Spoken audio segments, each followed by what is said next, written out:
Шаршағанда не істеу керек? Шаршағаныңызды сезгенде тоқтаңыз. Бірнеше терең тыныс алыңыз. Көзіңізді жұмып, денеңізді босаңсытыңыз. Бұл сізге қайта фокусталуға және энергияңызды қалпына келтіруге көмектеседі.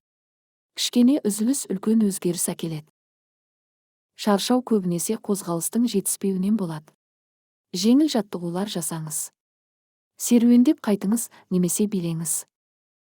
Қозғалыс қан айналымын жақсартып, сізді сергітеді. Күніне 15-20 минут жеткілікті. Кейде шаршаудың себебі сусыздану. Бір стақан су ішіңіз. Лимон немесе қияр қосып дәмдендіруге болады. Су сіздің денеңізді ылғалдандырып, энергияңызды арттырады. Күні бойы жеткілікті су ішуді ұмытпаңыз. Тез әсер ететін тәттілерден аулақ болыңыз. Оның орнына жемістер, жаңғақтар немесе көкөністер жеңіз. Дұрыс тамақтану сізге ұзақ уақытқа энергия береді. Ағзаңызға қажетті нәрсені беріңіз. Сау тағам, сау энергия. Егер мүмкіндігіңіз болса, қысқа ұйқы алыңыз. 20-30 минут жеткілікті. Бұл сіздің миыңызды сергітіп, өнімділігіңізді арттырады.